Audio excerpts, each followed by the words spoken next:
우리 공중보건 문제풀이 수업입니다. 문제풀이 수업 시작할 거고요.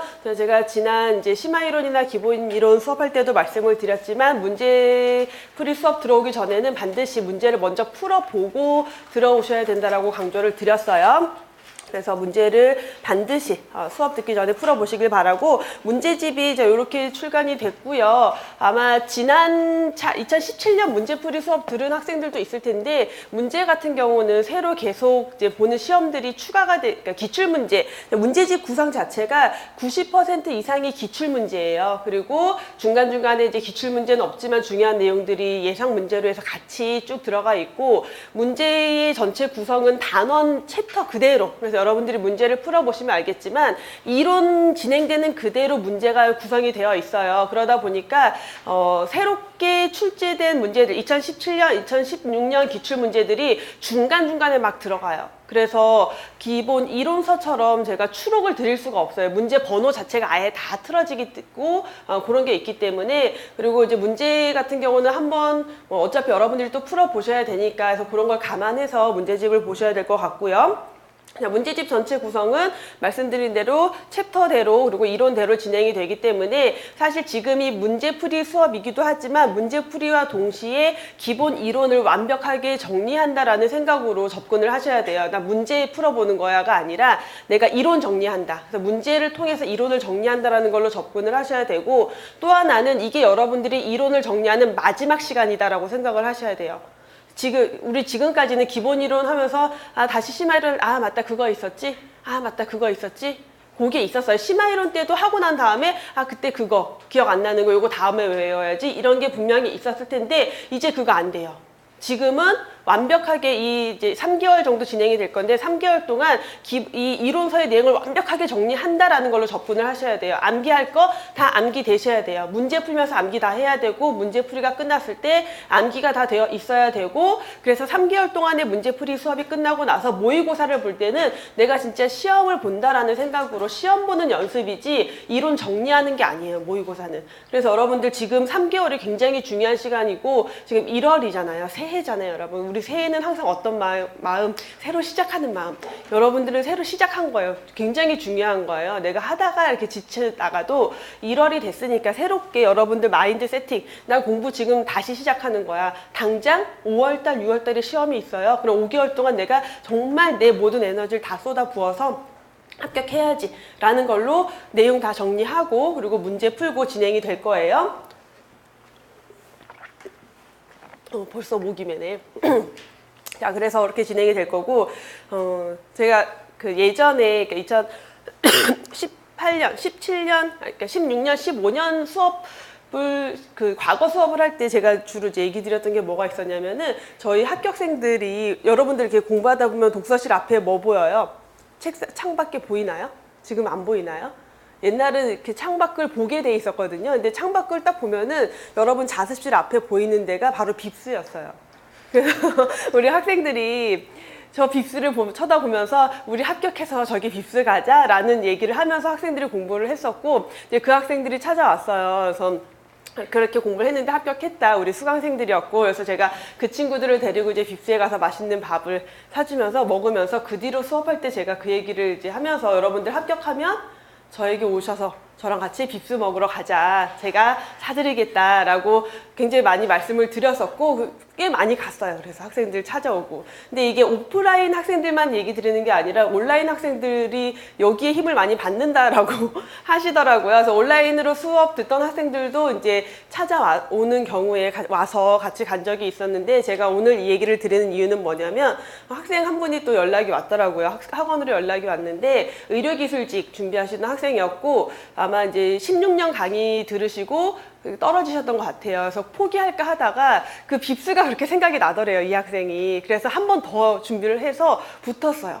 그래서 정말 그 학생한테 가장 동기부여가 됐던 게, 빕스 교수님이랑, 안진아 교수님이랑 빕스 가서 밥 먹어야지, 이게 굉장히 큰 동기부여가 됐대요. 그래서 합격해서 다음 주에 오겠다고 연락이 왔어요. 그래서 그 얘기를 들으니까 이게 요만큼이라도 여러분들에게 동기부여가 된다라면 제가 뭐가 아깝겠어요? 그래서 여러분들도 자, 이제부터는 빨리 내가 이번에 꼭 합격해서 교수님이랑 빕스 먹으러 가야지 라는 마음을 가지고 그래서 저랑 1대1로 먹을 수도 있고요. 같이 짝지어서 오면 무리 지어서 먹을 수도 있어요. 그렇게 해서 저랑 맛있는 뭐 빕스가 그렇게 맛있는 막 이런 데는 아니지만 그래도 여기 바로 앞에 있으니까 여러분들한테 조금이나마 그게 동기부여가 될 수 있으면 좋겠어요. 근데 이게 뭐냐면 내가 합격한 걸 이미 상상하는 거잖아요. 제가 강의 처음에도 계속 얘기 드렸던 게 내가 합격할 거라는 걸 믿고 이제 공부를 하라는 얘기를 굉장히 많이 드렸었고 합격 수기 쓴 학생들의 대부분이 그 말을 해요. 교수님 그 말이 제일 힘이 됐고 정말 믿고 했다. 근데 됐다. 그 얘기가 가장 많아요. 합격 수기 읽어보면은. 그래서 그 이제 빕스라는 것도 하나의 그냥 키워드일 뿐이고 좀 더 구체적인 상상인 거잖아요. 합격이라는 두리뭉실한 상상이 아니라 합격해서 교수님이랑 빕스 먹으러 가야지라는 건 이미 내가 합격했다라는 걸 상상을 하면서 공부를 하는 거잖아요. 여러분들이. 그래서 그게 조금은 에너지가 될 수 있을 것 같아요. 그래서 그런 마음으로 여러분도 나 지금부터 1월부터 자, 마음 다잡고 우리 강의를 들어가 보도록 할게요. 자, 문제풀이 들어갈 거고 공중보건 총론 파트 1부터 들어가고 있죠. 자, 요 앞부분에는 핵심 요약 정리가 있어요. 걔는 요약 정리예요. 그래서 지금 문제풀이 수업에서 할 거 아니고 나중에 여러분들 시험 보기 전에 마무리 특강 때 이제 전체 요약된 내용 가지고 한번 쭉 리뷰를 할 거고요. 지금은 바로 이런 문제부터 들어가도록 할게요. 그래서 53페이지. 저도 책을 오늘 받아가지고요. 저는 프린트로 준비를 했어요. 자, 53페이지부터 볼게요. 자, 여러분들 문제 보시면은 이제 그 기출 문제가 아주 옛날 건 2004년 정도 문제도 있고요. 최근 문제 2012, 10년 이후 때 문제들이 많아요. 그리고 똑같은 문제가 되게 많아요. 거의 똑같은 문제가. 그래서 그걸 보시면 뭘 판단할 수 있냐면 그 내용의 빈출도가 얼마나 되는지를 여러분들이 확인할 수가 있어요. 똑같은 내용인데 문제 막 20개, 30개 되는 것도 있어요. 아, 교수님 그거 왜 굳이 다 똑같은 문제를 왜 넣어요? 왜 넣겠어요? 그만큼 자주 출제된다. 근데 그 똑같은 내용이 요렇게 단어가 바뀌어서 출제가 된다. 요걸 연습해야지 시험장 들어갔을 때 그런 내용 나올 때 문제를 좀 더 빠르고 정확하게 풀 수 있기 때문에 똑같은 문제들도 다 그냥 저는 넣고 있어요. 그래서 감안해서 보시면 되겠고 먼저 1번부터 보시면 조직적인 지역사회의 노력에 의해서 질병을 예방하고 수명을 연장시키고 신체적 정신적 효율을 증진시키는 기술이자 과학이다라고 공중보건을 정의한 사람이 윈슬로우였죠. 이 1920년 미국 예일대학에서 윈슬로우 교수가 정의한 공중보건에 대한 정의의 가장 기본이죠. 보시면 이 문제만 거의 열 몇 문제가 쭉 나올 거예요. 그래서 윈슬로우에 대한 내용 정답 2번이겠고 그래서 윈슬로우가 정의한 공중보건이 내 목적은 뭐냐? 바로 위에 있는 정의에서 얘기하고 있는 질병을 예방하고 수명을 연장시키고 신체적 정신적 효율을 증진시킨다. 요 세 가지를 목적이라고 우린 정의를 했어요. 그래서 보시면 4번에 수명 연장, 질병 예방, 신체적 정신적 효율 증진이 정답이 될 수 있는 문제죠. 그래서 약간 순서는 바뀌어 있지만 목적 자체로는 틀린 내용이 없어요. 자, 3번 공중보건 목적 달성을 위해서 조직적인 지역사회의 노력을 강조한 학자 누구예요? 윈슬로우에 대한 마찬가지 얘기고 자 그럼 1번에 있는 라마찌니는 누구예요? 직업병? 라마찌니가 직업병이에요? 라마찌니가 직업병은 아니지. 라마찌니는 뭐예요? 노동자 질병론이라는 책을 편찬한 사람이죠. 그래서 언제? 어느 시기에? 자, 우리가 고대기, 중세기, 여명기, 황립기, 발전기를 할 때 어느 시기예요? 여명기. 그렇죠. 여명기에 대한 내용이고 노동자 질병론 1700년 정도였죠. 에드윈 체딕은 누구예요? 열병 보고서를 쓴 사람이에요. 그쵸? 어느 나라에서? 영국의 산업혁명 이후에 노동자들이 막 많아지면서 그 사람들의 질병에 대해서 연구한 거죠. 그래서 열병 보고서를 통해서 영국에서 노동자 위생상태 조사위원회가 설립이 되고 거기에서 노동자 위생상태 보고서를 썼어요. 자, 여기 언제였죠? 여명기예요? 황립기예요? 여명기 끄트머리였죠. 여명기 끄트머리에. 그래서 이 1842년에 에드윈 체딕이 열병 보고서, 노동자 위생 상태 보고서를 통해서 뭐가 만들어졌어요? 어디에 기여했다? 영국의 공중보건법 제정에 큰 기여를 한 사람이죠. 이거는 에드윈 체딕 같은 경우는 뒤에 역사에서 나오겠지만 요 전체 내용을 다 연관지어서 여러분들이 반드시 기억을 하셔야 돼요. 그래서 영국의 공중보건법 제정은 그럼 언제예요? 연도가 몇 년이었어요? 자, 에드윈 체딕의 열병 보고서, 노동자 위생 상태 보고서가 1842년이었고 그 이후에 1848년에 공중보건법이 세계 최초로 제정이 됐죠. 페텐쿠퍼 누구였어요? 위생학 교실, 실험위생. 그래서 실험위생의 창시자, 위생학 교실을 개설을 했어요. 1866년에 독일 미넨 대학에서 위생학 교실을 개설을 하면서, 1866년이니까 어느 시대? 황립기 시대인데 이 시기는 원래 미생물 병인론기, 세균 학설기가 주를 이루고 있었던 시대였지만 페텐코퍼는 뭘 강조했다? 환경의 중요성에 대해서 강조했던 사람이었죠. 정답은 4번 윈슬로우였고요. 여러분들 공부하실 때 이렇게 보기에 있는 내용들 그냥 이건 정답 아니니까로 넘기지 마시고 항상 관련된 내용들 다 정리하셔야 돼요. 다음 4번 문제 윈슬로우의 공중보건 정의에서 목적으로 옳지 않은 것, 목적 3가지, 질병 예방, 수명 연장, 정신 건강, 효율 증진, 신체적, 정신적 효율 증진 맞는 거고, 사회적 건강에 대한 정의는 여기에 들어가 있지 않아요. 정답 3번이죠. 다음 5번 문제. 자, 윈슬로우 정의에서 지역사회가 노력해서 이런 목적을 달성하고자 하는 기술이며 과학이 바로 공중보건이다 라고 했는데, 그러면 그 정의에서 제시한 지역사회의 노력은 뭐였어요? 노력에 총 몇 개 있었죠? 노력 5가지 제시했었죠. 5가지. 그래서 환경위생관리, 전염병관리, 개인위생에 관한 보건교육, 그리고 또 뭐 있었죠? 의료 간호 서비스 조직화인데 이 의료 간호 서비스 조직화는 뭘 위한 거? 질병의 조기 발견이나 예방적인 치료를 위한 간호 의료 서비스를 조직화해라. 그리고 사회 제도의 발전이었죠. 그래서 지금 보기에서는 찾을 수 있는 게 환경위생, 개인위생 교육, 그리고 의료 간호 조직. 그래서 의료 간호 조직에 대해서는 이렇게만 나오면 크게 무리 없이 찾는 거고요. 만약에 지문에 길게 나오면서 예를 들어서 질병의 치료를 위한 의료 간호 조직이다라고 하면 이거는 고민을 해보셔야 돼요. 질병 치료를 위한 게 아니라 예방적인 치료, 그리고 질병의 조기 발견, 예방적인 치료를 위한 의료 간호 조직이다라는 거죠. 자, 6번 문제 마찬가지로 공중보건 정의의 목적 고르라는 거, 질병 예방, 수명 연장, 그리고 뭐예요? 요 2가지만 해당이 되겠죠? 사회적 건강에 대한 내용 안 들어가 있었고 의료의 질도 해당되지 않죠. 정답 2번. 다음 7번 문제. 윈슬로우의 공중보건 정의에 대한 설명으로 옳은 것 고르래요.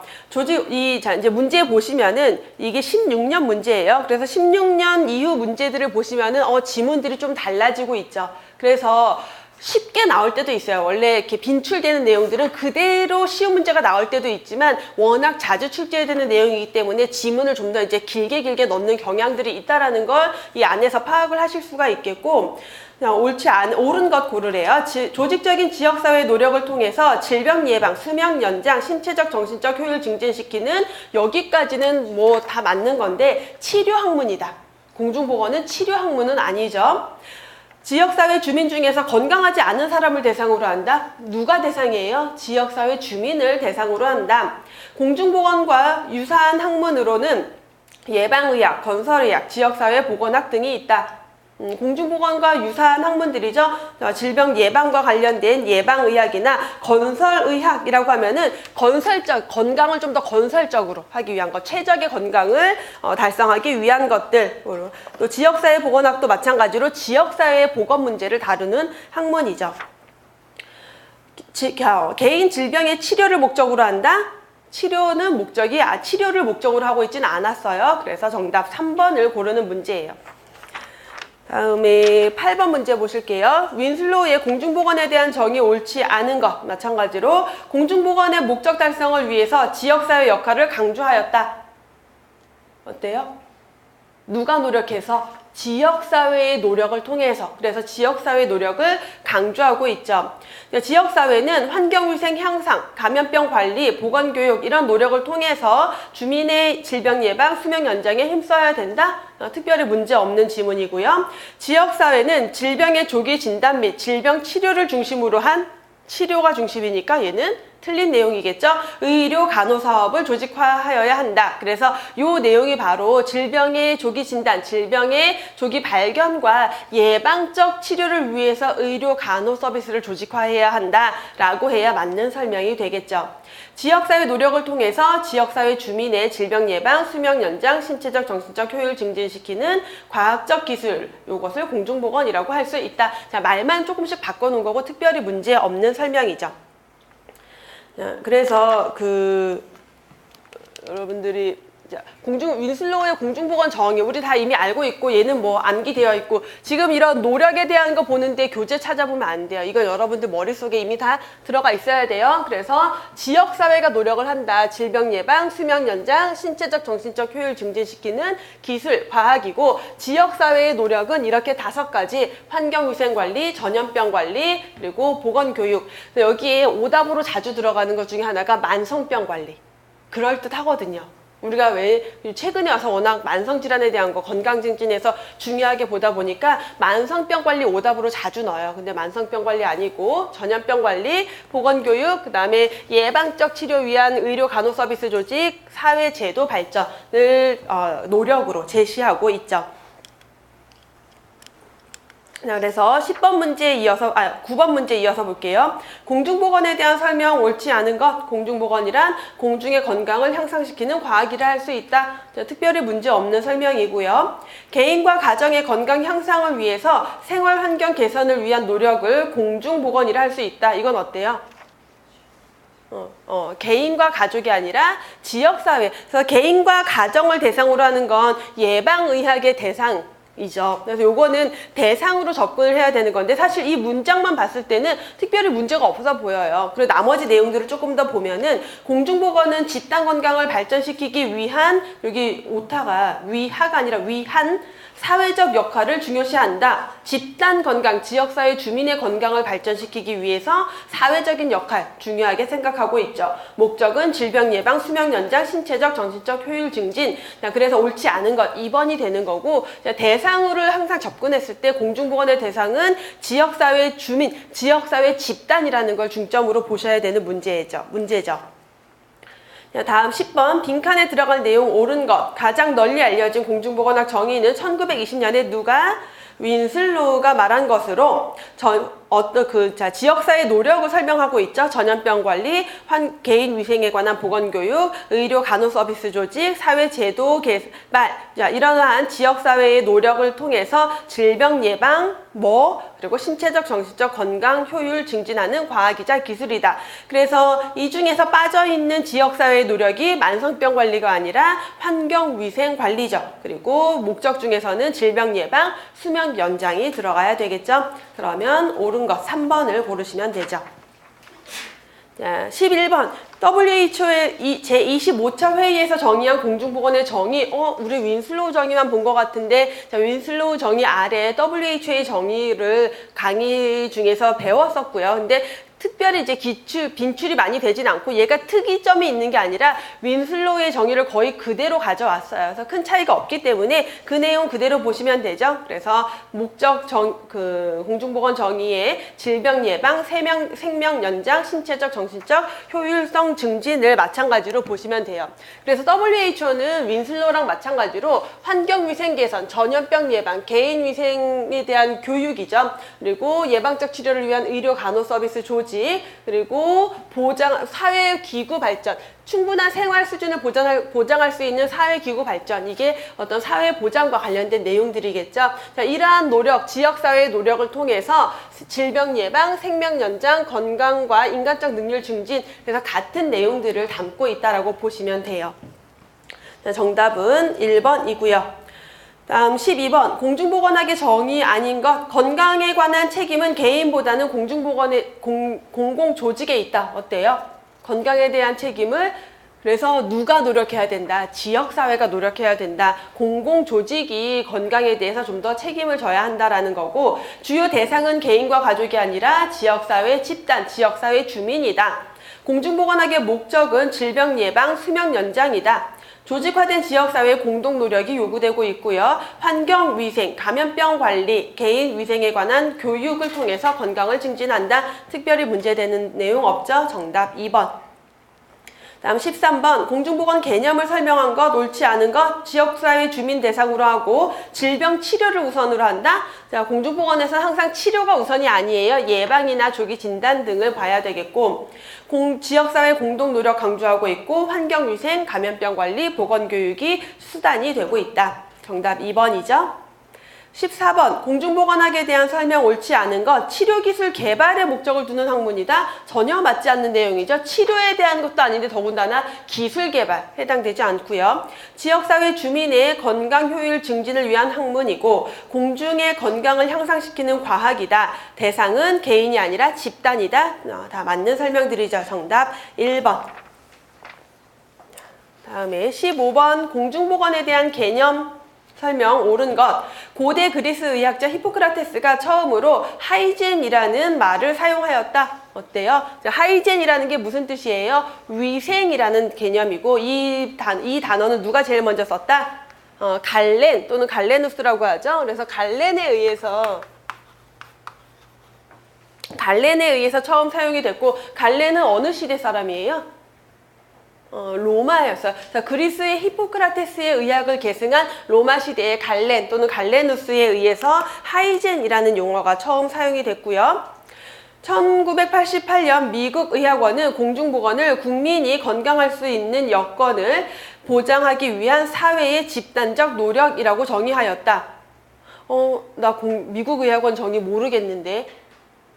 그런 생각 들었죠, 문제 풀 때. 물론 교재에 있는 내용이에요. 근데 짜투리에 있으니까 우리가 깊이 안 봤죠, 여러분. 근데 모르겠어요. 그럼 넘어가요. 공중보건의 대상은 건강한 사람에게 건강한 사람에서 회복기에 있는 사람까지 포함한 개인, 가족 등이다? 개인, 가족 아니고 지역사회, 집단이니까 얘는 틀렸네. 공중보건학은 역학적 연구 방법과 통계학을 이용한 질병의 원인, 인자, 위험 요인을 규명한다? 이 설명 뭐에 대한 설명이에요? 역학적인 연구 방법과 통계학을 이용해서 질병의 원인, 인자, 위험 요인을 규명한다.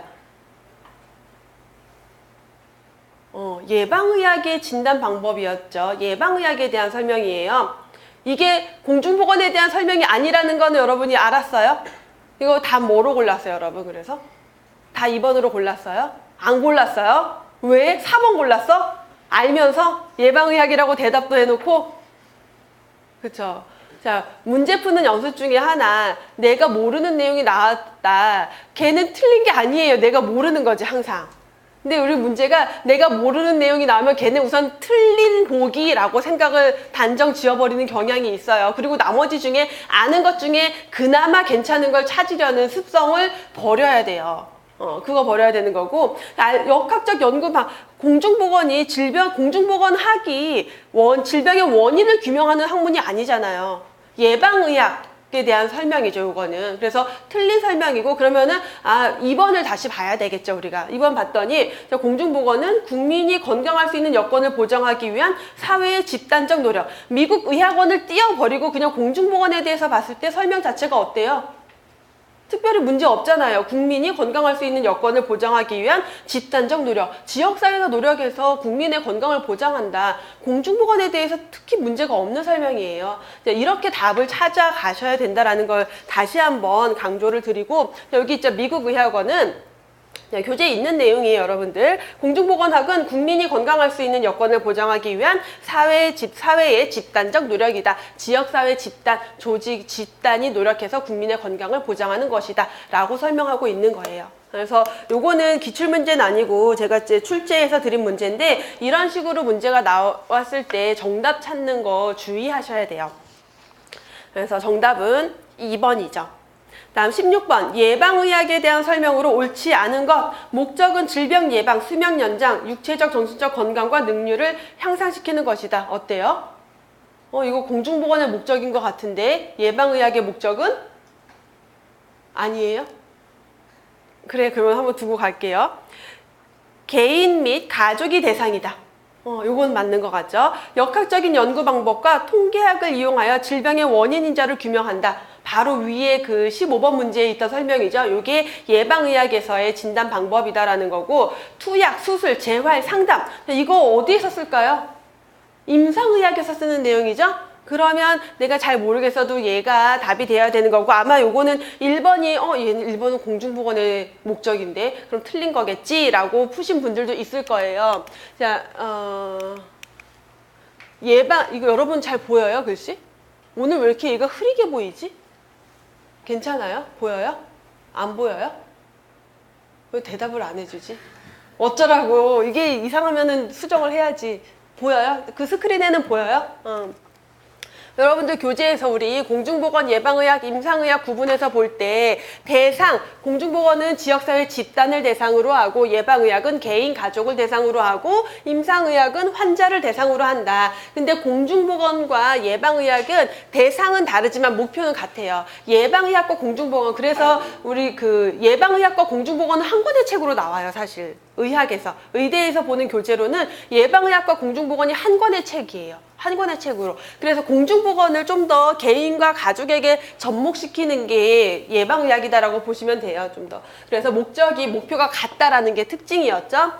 진단 방법을 봤을 때 아까 이 역학과 통계를 이용해서 질병의 원인 그리고 위험 요인을 규명한다. 이게 예방의학에서 하는 방법이라면 공중보건은 어떤 방법을 하느냐. 역학 연구, 보건 통계 이런 것들을 통해서 지역사회의 보건 수준을 평가해요. 그 다음에 또 뭐 할까요? 여긴 좀 요약해서 적어놨지만 그 지역사회 주민의 어떤 요구도도 파악해요. 그래서 우리 지역사회에 지금 문제가 뭔지 그런 것들을 파악해서 거기에 맞는 보건사업을 하잖아요. 처방이 보건사업이잖아요. 보건사업을 위해서 이렇게 지역사회 주민의 건강 문제라던가 어떤 여러 가지 보건 수준 평가하고 요구도도 평가하고 지역사회에 있는 자원 뭐 이런 것도 확인해서 보건사업을 하는 거죠. 어떻게 법이나 규제나 체계관리, 보건사업 또는 위생관리 등을 통해서 접근을 하는 거고, 예방의학은 역학, 통계학을 통해서 원인을 규명한 다음에 그거를 1차, 2차, 3차 예방의료 서비스에 접목시키는 거예요. 의학은 이런 의료 면담, 신체검사, 의료 장비 이용해서 검사하고 투약, 수술, 재활 등으로 건강 문제를 해결하고자 하죠. 요게 차이점이에요. 머릿속에 딱 박으셔야 돼요, 이제는. 나중에 봐야지 안 되고, 문제풀이에서 하는 내용은 다 여러분 머릿속에 딱 들어가 있어야 돼요, 딱.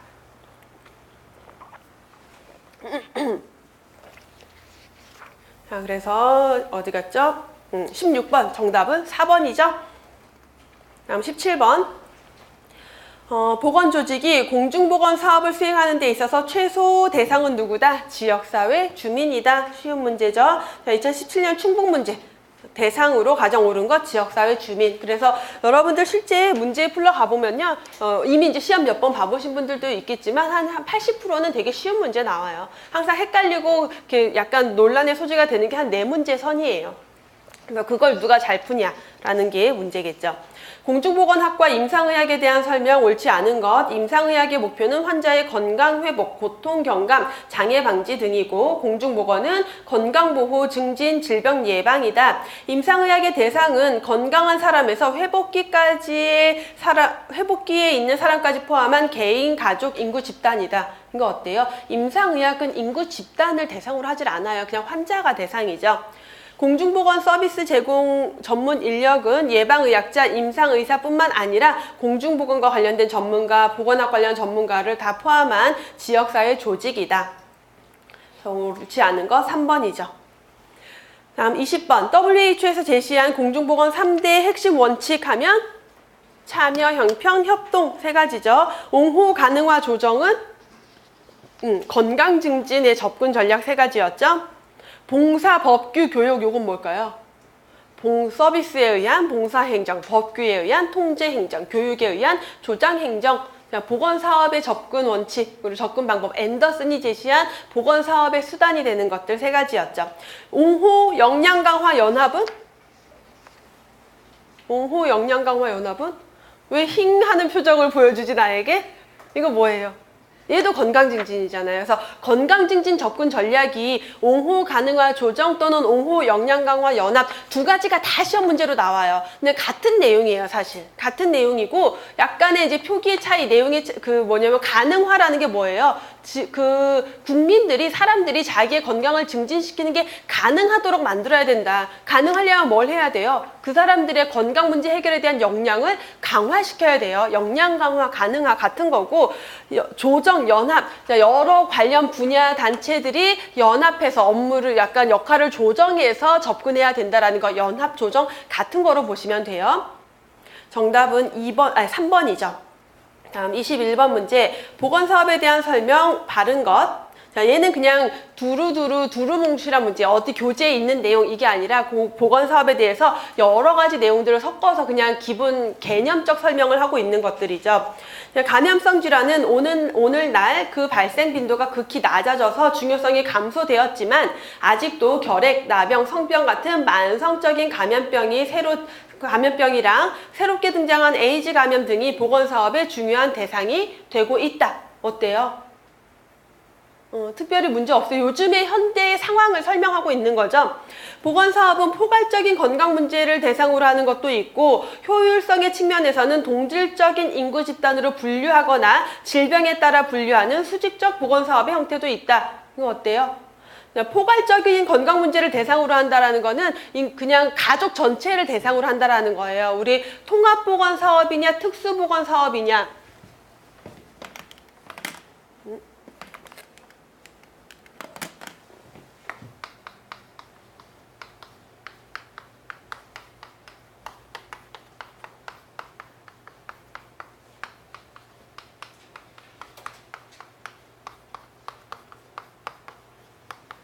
자, 앞에서 설명하고 있는 내용 포괄적인 건강 문제를 대상으로 하는 게 통합보건사업이에요. 그래서 이거는 보건사업의 대상이 그냥 가족 전체예요.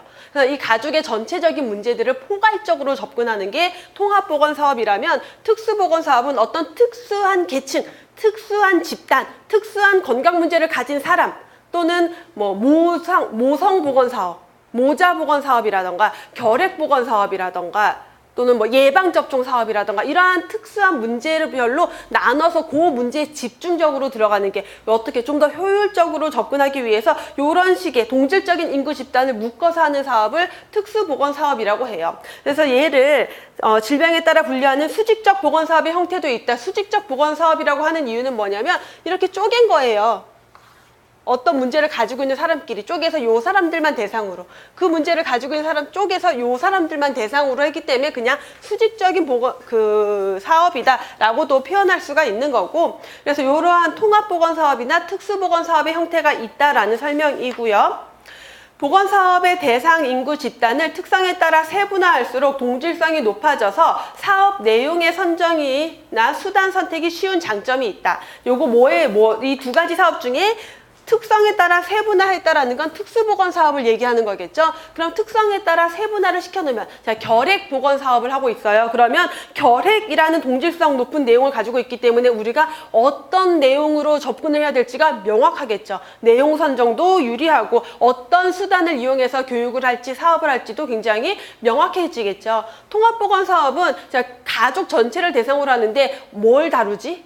이 가족을 대상으로 어떤 문제를 다루지? 뭐 어떤 수단을 이용할까 애매해요. 연령층도 다양하고 문제도 다양하기 때문에 그런 부분에 있어서는 특수보건사업에 좀 더 유리한 측면이 있다라는 거죠. 학교보건사업이나 산업보건사업의 경우 환경에 대한 집중관리가 건강관리의 효과적인 수단이 된다. 어때요? 우리 학교보건할 때 그래서 학교 환경위생관리 굉장히 중요했었고 그 환경위생이 학생들에게 미치는 건강 영향이 굉장히 크기 때문에 더 철저하게 관리하고 있었고 산업보건도 어때요?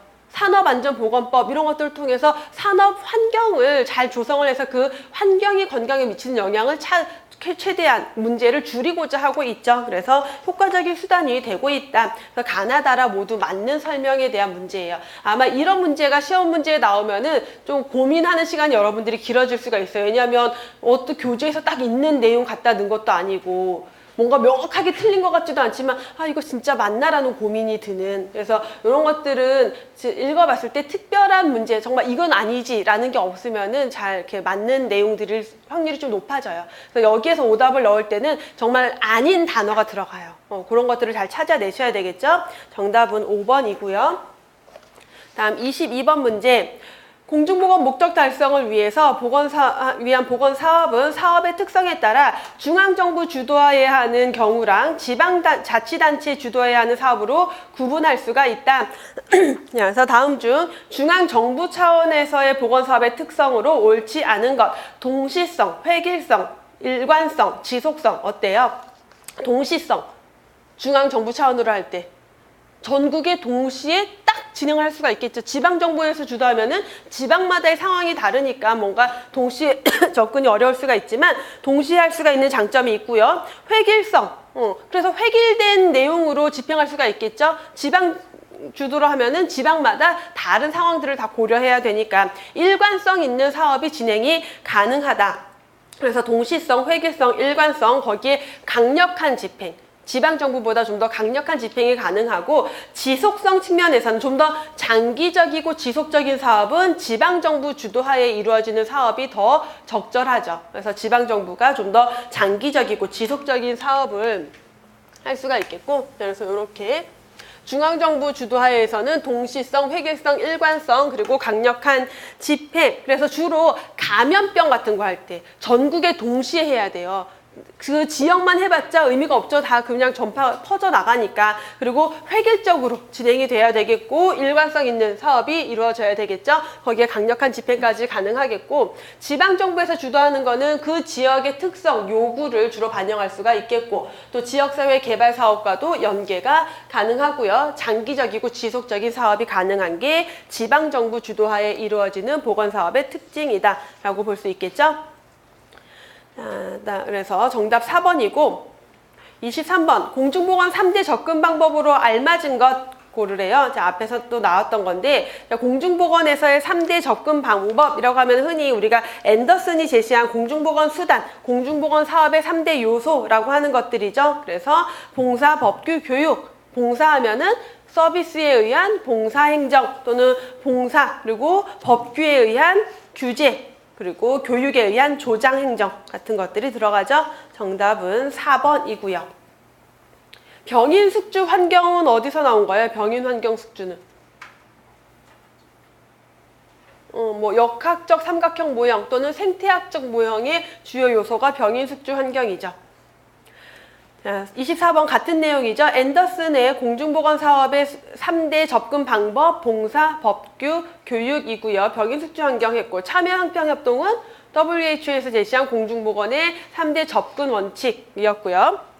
그다음 옹호 가능화 조정은 건강 증진에 대한 것. 그래서 사실 그냥 공중보건만 문제가 공중보건이라고만 나오면 공중보건의 뭐 3대 접근 방법 이렇게 해버리면은 2번, 3번 되게 애매해지는 거예요. 근데 문제에 명확하게 앤더슨이 제시한이라고 나와 있죠. 만약에 WHO가 제시한 공중보건의 3대 접근 방법 했다라면 참여 항평 협동으로 가야 되겠죠.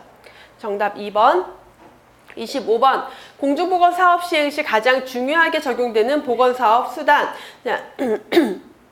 앤더슨이 3대 접근 방법, 사업의 3대 수단을 제시하면서 봉사, 법규, 교육 중에서 가장 중요한 사업 수단은 뭐다라고 했어요?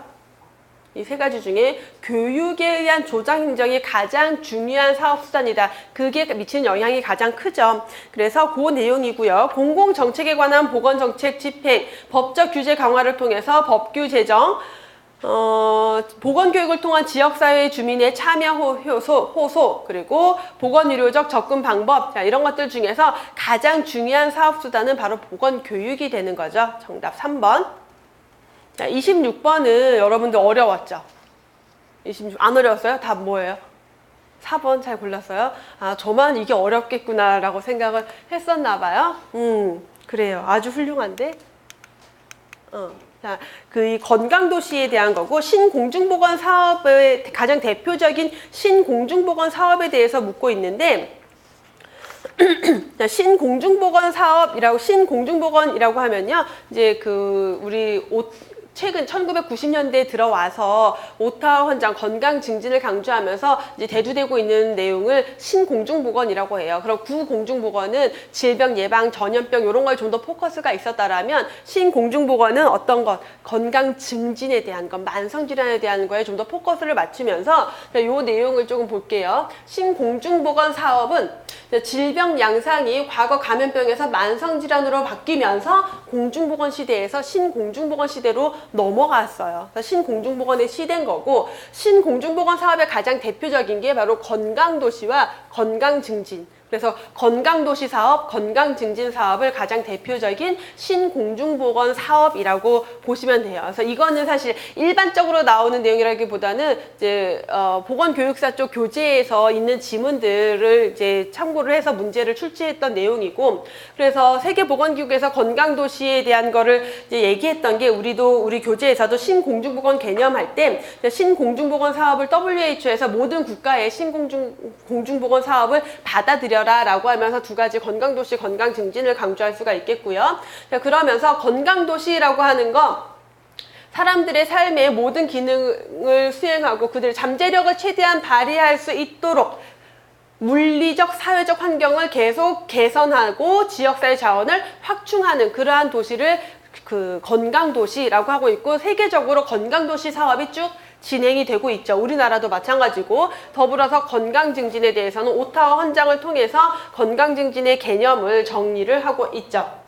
그래서 생활습관 개선뿐만 아니라 건강에 영향을 주는 환경까지 정비하는 것에 대해서 강조를 하고 있는 게 건강증진 사업이에요. 그래서 신공중보건의 우선 가장 대표적인 사업으로 건강증진 사업과 건강도시 사업을 여러분들이 개념을 좀 가지시면 되겠고, 자, 건강검진 사업, 예방접종, 보건교육 다 그냥 기본적인 공중보건. 그래서 이거는 그냥 기본적인 공중보건에서 이루어지는 사업이고, 신공중보건 시대로 넘어와서 더욱 강조되고 있는 거는 건강도시, 건강 증진에 대한 개념이다라는 걸 접근을 하셔야 되겠고요. 여러분들 교재에 그래서 신공중보건에 대한 내용이 하나 더 있는데, 문제가 신공중보건 사업에 대한 설명 옳지 않은 것, 질병 양상이 감염병에서 만성 퇴행성 질환으로 바뀌면서 공중보건 시대에서 신공중보건 시대로 옮겨졌고요. 신공중보건은 개인적 그리고 지역사회 중심의 예방 서비스 간의 균형 기반을 두고 조기 치료, 재활, 장기 요양 서비스 이런 것들의 폭넓은 조화를 통해서 개인, 사회의 건강 상태를 보호하고 증진하려는 포괄적인 노력이다라고도 정의할 수가 있어요.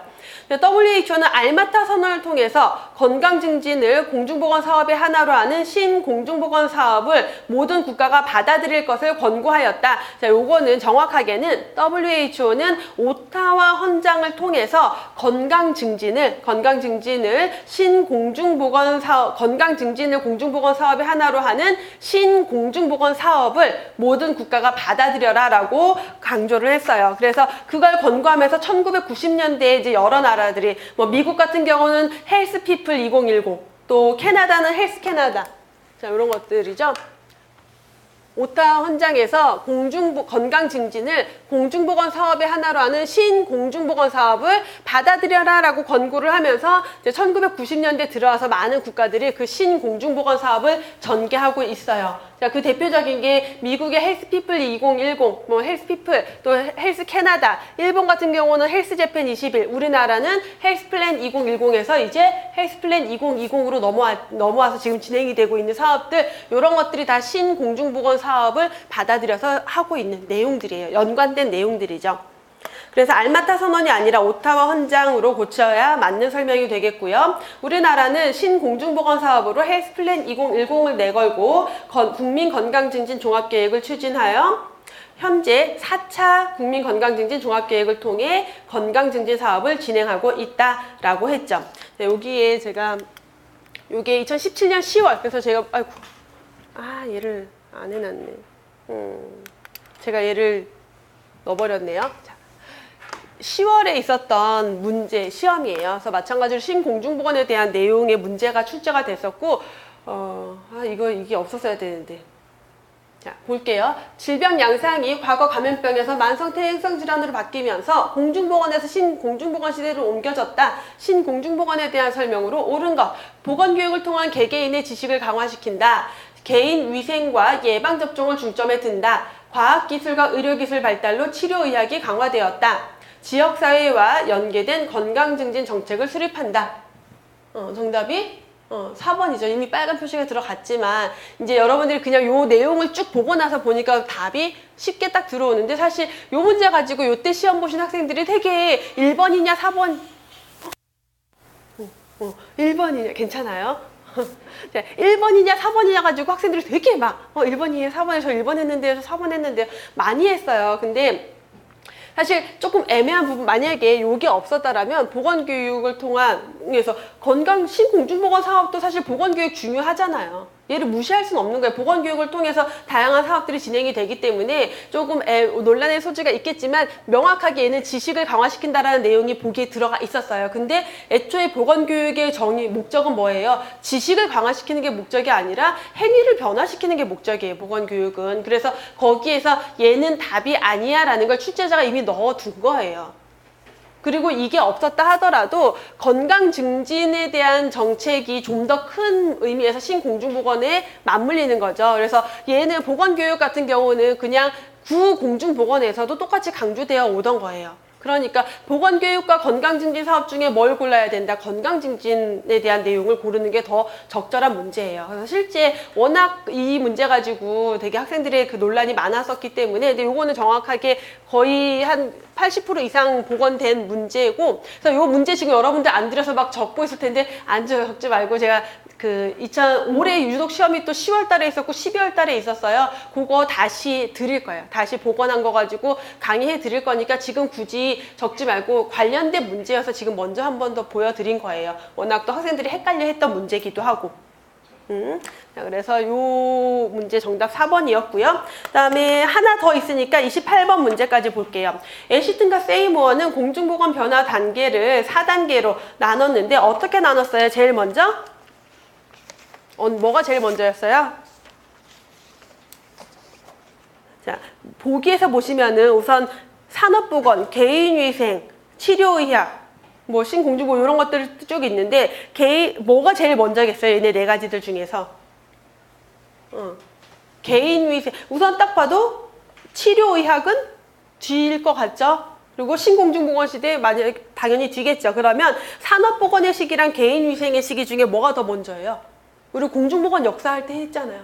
산업보건 라마찌니 그래서 산업혁명 이후에 라마찌니 등장 산업보건이 먼저 발전이 되고 그러면서 노동자 위생상태 보고서 공중보건 이런 거 생기고 나서 그 이후에 파스테르 코흐가 미생물들 발견하고 어떤 백신 같은 거 개발하면서 개인 위생의 시기로 넘어갔죠. 그래서 애시튼과 세이모어는 19세기 중반을 산업보건의 시기라고 명명을 했어요. 그래서 산업화, 도시화로 인해서 인구 집단, 특히 근로자들에게 건강 문제가 많이 발생이 되면서 그걸 주로 담당했던 시기가 중요하게 접근했던 시기가 산업보건의 시기고 그 이후에 파스테르 코흐에 의해서 미생물이 발견이 되고 그러면서 백신이 발견이 되고 뭔가 무기술이 개발이 되고 그러면서 어떤 것들이 개인위생, 그래서 예방접종이라던가 개인위생 이런 것들을 중요시하다가 그 이후에 의료기술, 과학기술이 급진적으로 발달하면서 치료의학의 전성기가 왔죠. 그러고 나서 어떤 변화가 있었어요? 치료의학의 전성기가 오니까 어느 정도 감염병이 정복이 되어 가더라. 그러고 났더니 생활 습관에 의한 여러 가지 건강 문제들이 발생이 되더라. 그래서 대두가 된 게 신공중보건의 시기로 넘어가는 거죠. 자, 여기까지 해서 28번 문제까지 봤고요. 우리 잠깐 쉬었다가 또 다음 문제 이어서 보도록 할게요.